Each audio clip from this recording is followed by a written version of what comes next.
नमस्कार, स्वागत है आपका इंडिया न्यूज हरियाणा में। मैं हूं आपके साथ संगीता द्वंशी। बुलेटिन की शुरुआत करेंगे फटाफट अंदाज में। अफगानिस्तान की राजधानी काबुल में फंसे भारतीयों को वापस लाने का सिलसिला लगातार जारी है। दुशांबे से एयर इंडिया का विमान 78 लोगों के साथ दिल्ली पहुंचा। इनमें 25 भारतीय नागरिक भी शामिल हैं। इसके अलावा इनके साथ अफगान सिख और हिंदू परिवार भी आए हैं। सिख समुदाय के कुछ लोग काबुल गुरुद्वारे से अपने साथ पवित्र गुरु ग्रंथ साहिब की 3 प्रतियां सिर पर रखकर लाए। गुरु ग्रंथ साहिब की 3 प्रतियों को केंद्रीय मंत्री हरदीप सिंह पुरी, विदेश राज्य मंत्री वी मुरलीधरन और बीजेपी नेता आरपी सिंह ने रिसीव किया और अपने सिर पर रखकर दिल्ली एयरपोर्ट से बाहर लेकर आए।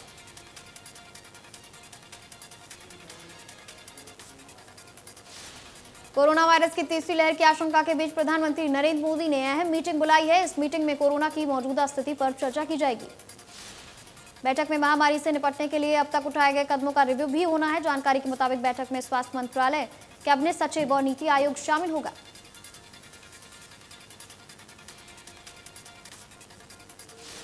ओलंपिक के बाद अब दुनिया भर के खेल प्रेमियों की निगाहें पैरालंपिक पर जा चुकी हैं। आज से टोक्यो में पैरालंपिक खेलों की शुरुआत हो रही है, जो 5 सितंबर तक जारी रहेगा। इस बार भारत की ओर से 9 इवेंट्स में 54 पैरा एथलीट शिरकत कर रहे हैं। पैरालंपिक में भारत का अब तक का यह सबसे बड़ा दल है।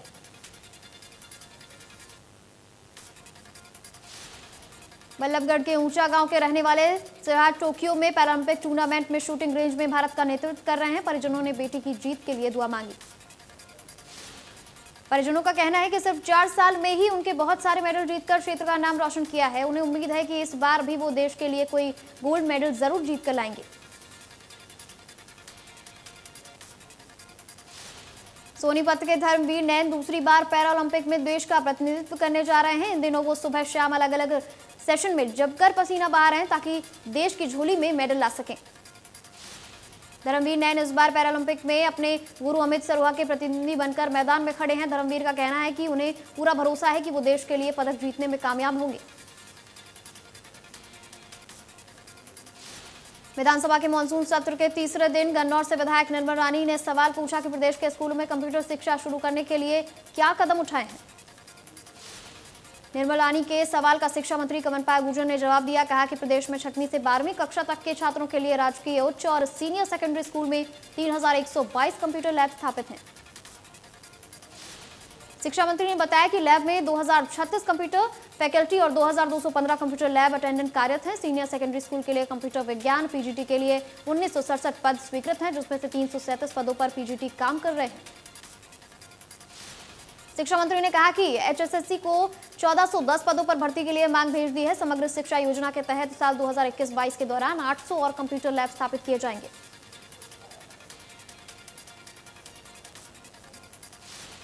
कांग्रेस विधायक भारत भूषण बत्रा ने सदन में सवाल पूछा कि सितंबर 2019 में आज तक राज्य के विश्वविद्यालयों में राजनीतिक दलों द्वारा किए गए कार्यक्रमों का विवरण क्या है। जवाब में शिक्षा मंत्री कमलपाल गुर्जर ने कहा कि जेजेपी और बीजेपी पार्टी के 2 राजनीतिक कार्यक्रम हुए। दोनों कार्यक्रम के आयोजन के लिए राशि भुगतान की गई। उन्होंने यह भी कहा कि अनुमति प्रशासन और विश्वविद्यालय के कुलपति से ली गई थी।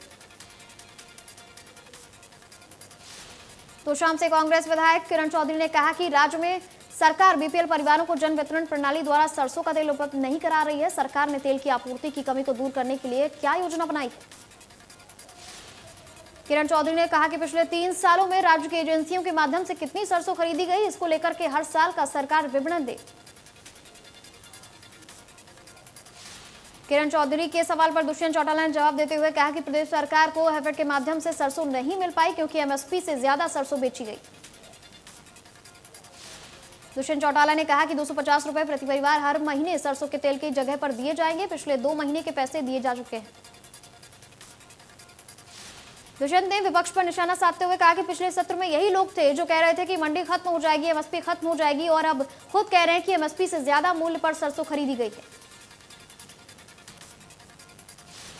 सदन में ऑक्सीजन की कमी से मौत का मुद्दा एक बार फिर उठा। नेता प्रतिपक्ष भूपेंद्र हुड्डा बोले कि सरकार स्टेटमेंट वापस ले कि ऑक्सीजन कमी से कोई मौत नहीं हुई है। हुड्डा के सवाल पर मुख्यमंत्री ने जवाब देते हुए कहा कि गुरुग्राम, रेवाड़ी, हिसार के इंक्वायरी कराई गई थी। दोनों जिलों में ऑक्सीजन की कमी से मौत नहीं, हिसार के रिपोर्ट में लापरवाही की बात सामने आई थी। हुडा ने ह्यूमन राइट कमीशन रिपोर्ट का हवाला देते हुए कहा कि पूरी दुनिया में लोग ऑक्सीजन की किल्लत से मरे हैं। हरियाणा ऐसा राज्य है कि ऑक्सीजन से कोई नहीं मरा है, ऑक्सीजन से कोई मौत नहीं हुई है।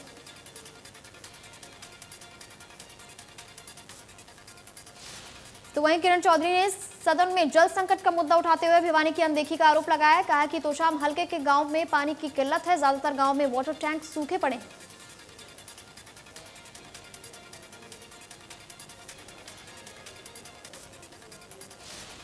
मुख्यमंत्री ने किरण चौधरी को भरोसा दिलाते हुए कहा कि 24 घंटे के अंदर जांच कराई जाएगी। सीएम ने कहा कि अधिकारियों की लापरवाही मिली तो कार्रवाई जरूर होगी। परीक्षा में नकल रोकने वाला विधेयक पेश किया गया। सरकार ने विधानसभा में विधेयक पेश किया। बिल का नाम हरियाणा लोक परीक्षा अनुचित साधन निवारण विधेयक 2021 है। इसके अलावा सत्र के दूसरे दिन 5 और विधेयक भी पास किए गए, जबकि एक विधेयक डेफर भी हुआ है। इनेलो और राष्ट्रीय जनलोक पार्टी का हरियाणा में गठबंधन हुआ। इनेलो और राष्ट्रीय जनलोक पार्टी अब सरकार के खिलाफ अगला चुनाव लड़ेगी।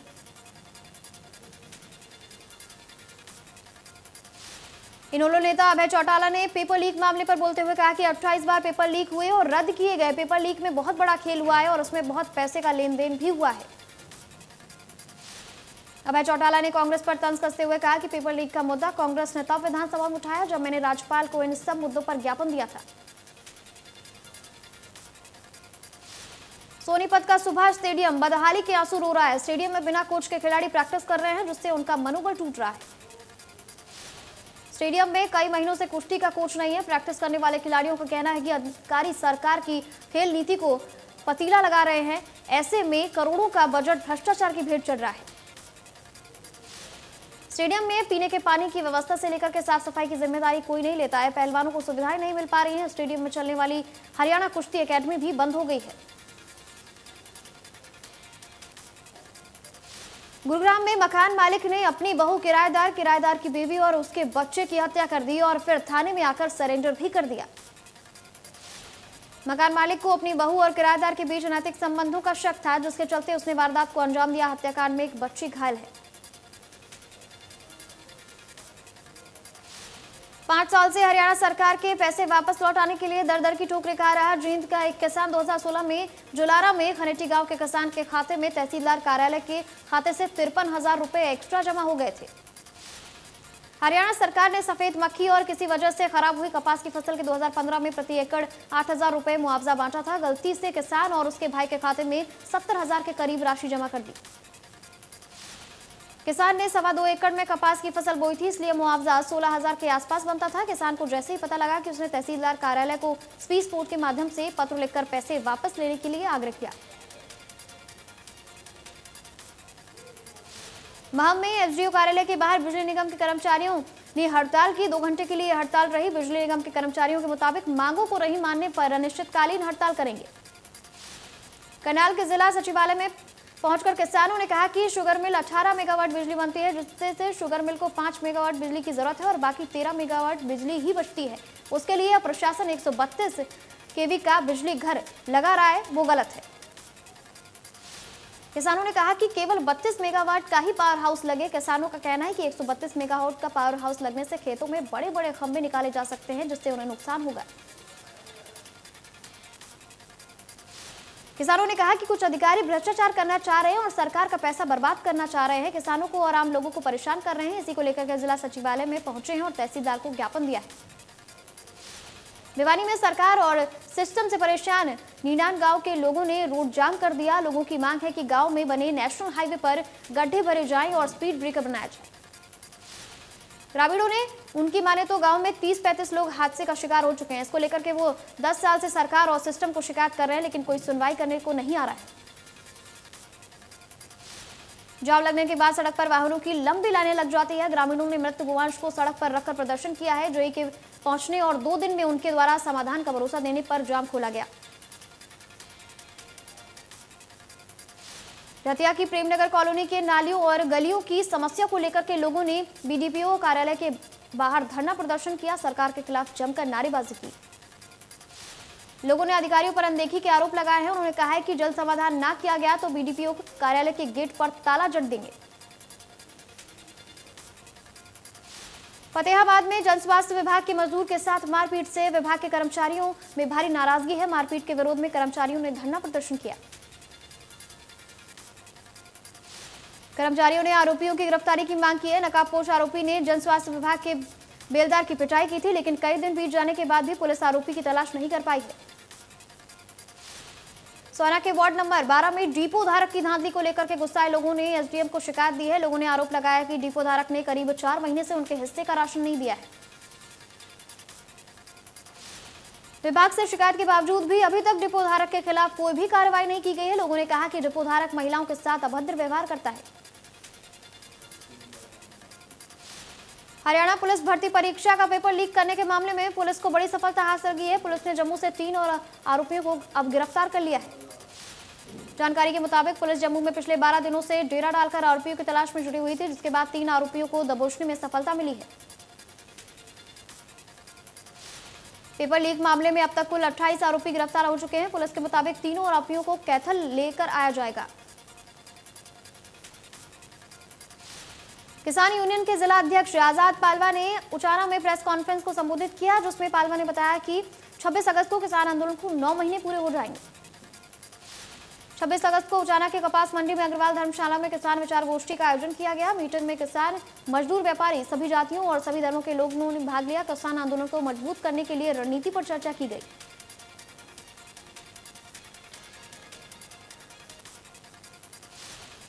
जिलाध्यक्ष ने कहा कि सरकार किसानों के खिलाफ मुकदमे दर्ज करके किसानों का ध्यान किसान आंदोलन से भटकाना चाहती है, लेकिन किसान आंदोलन को मजबूत करने के लिए हर कदम उठाने को तैयार है।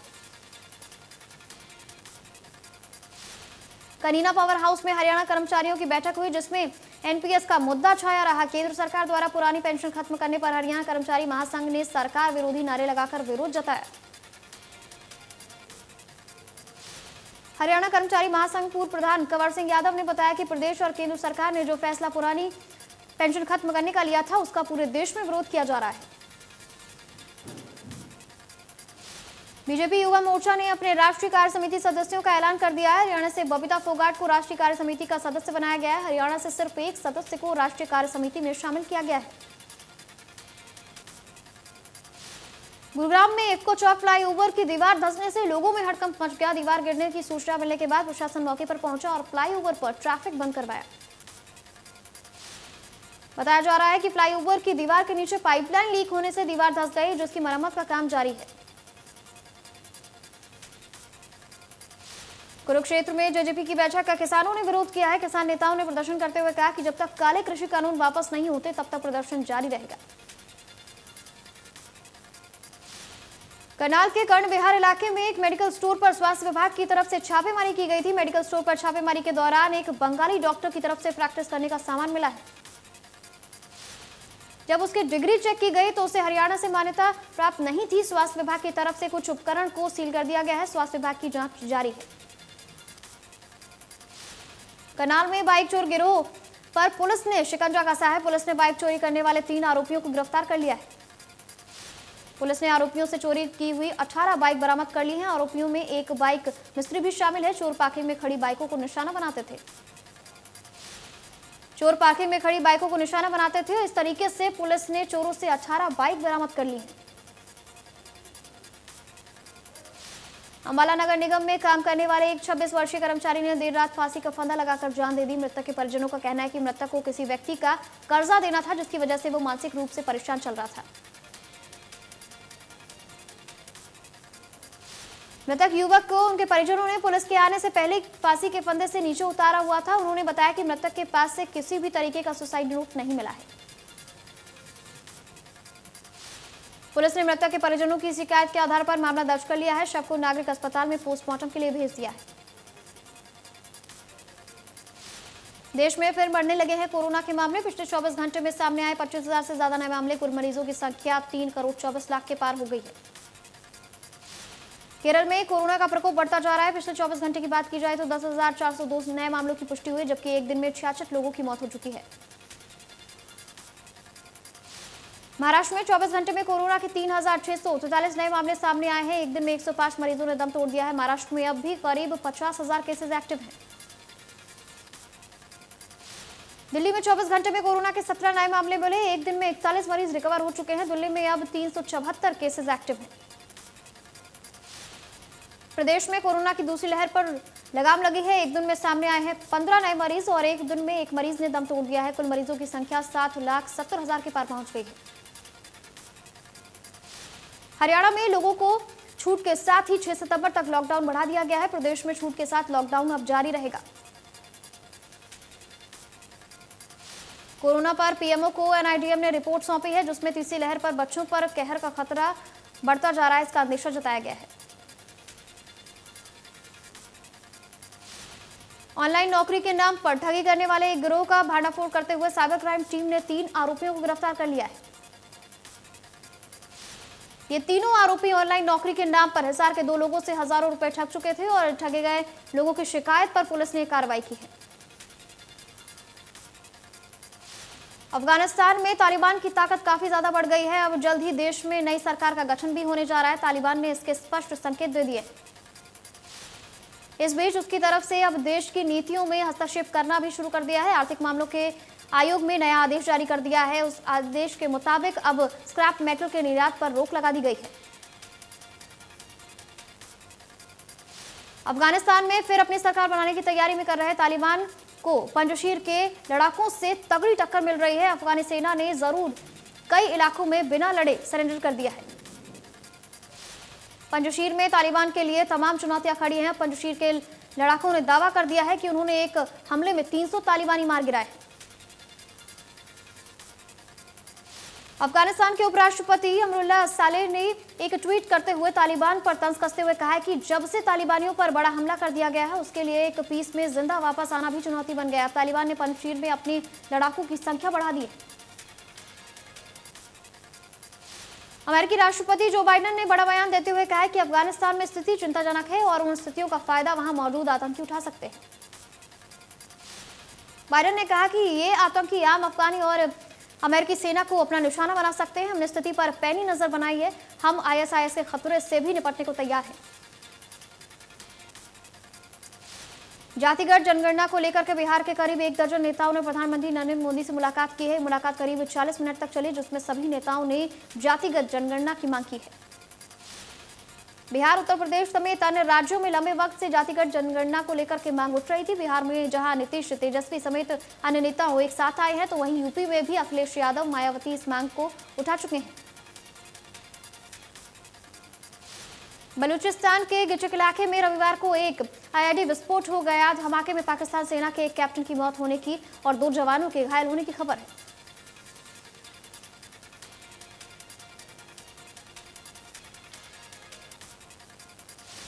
जम्मू के अरनिया सेक्टर में सुबह ड्रोन जैसी एक संदिग्ध चीज उड़ती दिखाई दी थी। यह संदिग्ध चीज लाल और पीले रंग की चमक के साथ उड़ रही थी। वहीं सैनिकों ने उड़ती चीज पर फौरन 25 एलएमजी गोलियां दागी। फायरिंग के बाद उड़ती हुई वस्तु कुछ ऊंचाई तक पहुंचने के बाद पाकिस्तान की ओर चली गई। जम्मू कश्मीर के सोपोर में भारतीय सुरक्षा बल और आतंकियों के बीच मुठभेड़ की खबर सामने आई है। जम्मू कश्मीर पुलिस ने बताया कि सुरक्षा बलों ने आतंकियों की घेराबंदी की है और दोनों ओर से फायरिंग की गई।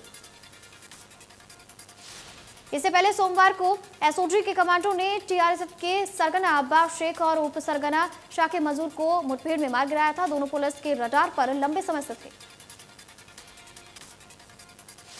लगातार महंगे पेट्रोल डीजल की मार झेल रहे आम आदमी को बेहद मामूली राहत मिली है। पेट्रोल और डीजल के दोनों दामों में 15 पैसे की कटौती हुई है।